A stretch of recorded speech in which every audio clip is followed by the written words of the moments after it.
And good morning mga people, meron tayo ngayong Makita battery na local.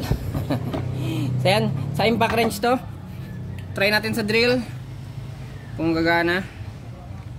So yan, wala, no power talaga siya. So ngayon, tuturuan ko kayo kung paano mag-repair ng battery na hindi gumagamit ng tester. So yan, napakasimple lang naman ang pag-repair ng battery ng mga impact wrench, kasi hindi naman lahat yan nasisira ng mga cells. Usually dalawa-dalawa lang dyan ang nasisira. So yan, so i-troubleshoot na natin to gamit lang tong wire. So hindi na tayo gagamit ng tester. Yan, so ito lang yung gagamitin natin para magkaroon rin kayo ng idea pag repair nito na kulang sa gamit. So yan, umpisa na tayo. Ito lang yung gagawin nyo, pasigsag yan, ganyan, ganyan, ganyan, ganyan, ganyan. Bali dalawang cells yan na nakaparallel at saka nakaseries lahat. So yan, hanapin natin yung dead cells. So simple lang ang paghanap ng dead cells, gamit lang tayo ng wire. So yan, kakalabitin nyo lang yung wire. Pag hindi mag-spark, andun yung sirang battery. Yan, yun, nakita nyo, nag-spark. Okay yan, kalabit lang. Yun, umusok. Okay, dito naman tayo. O yun, nakita nyo, spark. Okay, so dito naman tayo. Dito tayo. Yan. Wala. Zero. So yan ang sira. Dito tayo sa last cells. Yun, nag-spark. So meaning ito yung sira na battery. So wala nang patumpik-tumpik pa. Dukutin na natin itong putang inang to.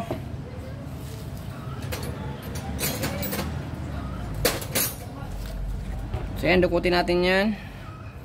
So ang ginagawa ko niyan, sinsira na to, dinudukot ko na tong tabbing para magamit pa natin yan pang tab dun sa ilalagay nating cells.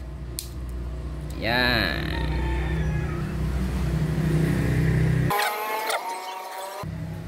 So yan.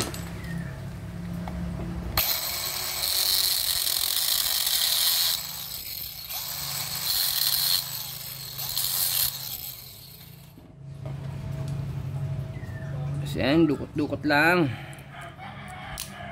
Yan. Okay. Na ano na natin yan, nakalasan natin yan. So itong last. Okay. So hindi tayo gumamit ng tester kasi hindi naman lahat merong tester. So yun ang gagawin natin.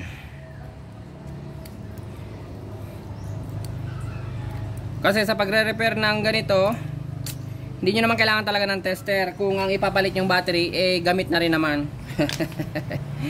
Kumbaga ula-ula na. As long as kumalawit yung kuryente, siguradong okay yan.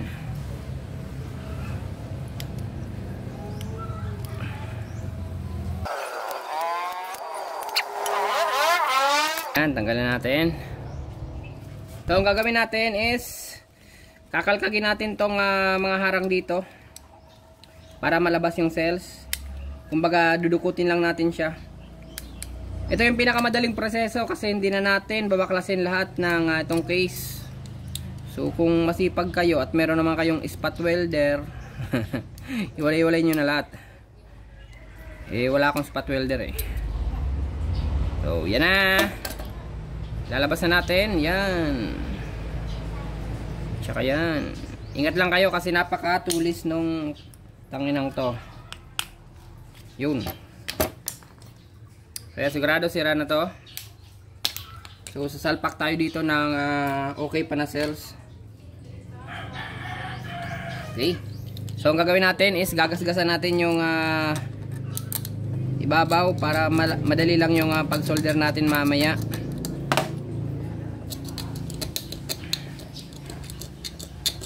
Kasi mahirap mag-solder pag mahina yung init ng soldering iron at saka hindi mo ginagasgas yung surface.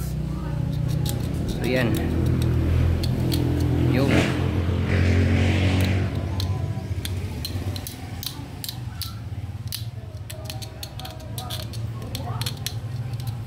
So yan, ito na. So isunod-sunod nyo lang yung pag-series ng battery. Kung kayo kakalikot nito, siguro naman meron naman kayong alam kahit konti pagdating sa electronics. So yan.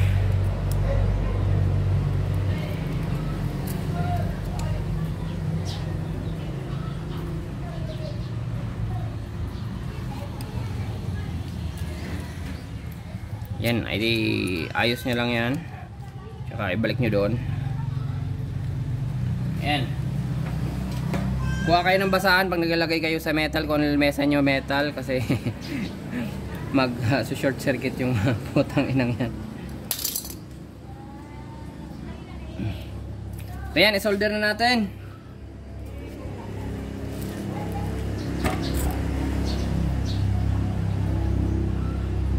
Kailangan 60 watts pataas yung pangsolda nyo kung magsusolda kayo ng lithium, kasi hindi talaga advisable ang pagsolder sa lithium kasi masisira. Pero nami-minimize yung pagkasira kung ang gamit nyo sobrang init, kasi hindi tatagal yung paghinang nyo. Kung mahina kasi yung soldering iron, tapos tatagalan nyo yung pagbabad ng solda, dun yun masisira.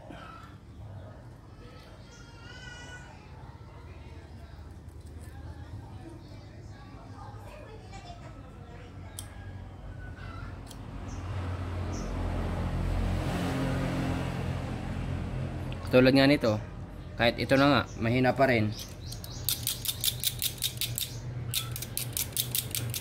So meron tayo dyan technique. Gagamit tayo ng torch. Yan. Babagayin natin yung soldering iron habang magbago i-solder para siguradong mainit na mainit.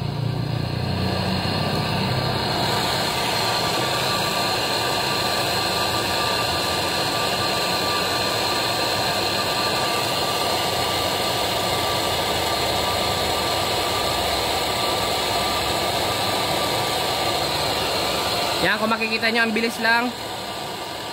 Tunaw agad. Yun, kita nyo, ang ganda ng luto. Ayan, kabila naman tayo, kabila.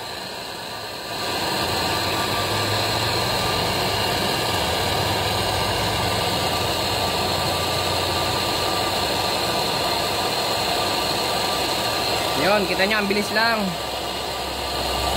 Quick lang, quick.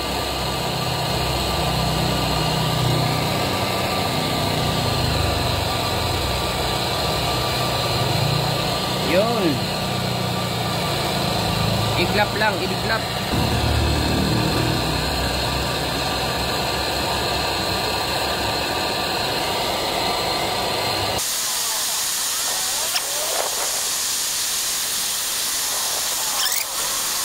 So yan, nasolder na natin. Yan yung dikit dyan.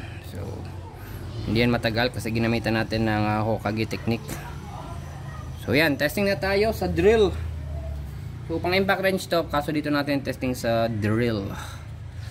So yan, salpak na natin yung putang inang to. Yun, okay na. Oops, so yan, mahina yung ikot kasi naka low speed. Yun. Yun. Okay na. Thank you.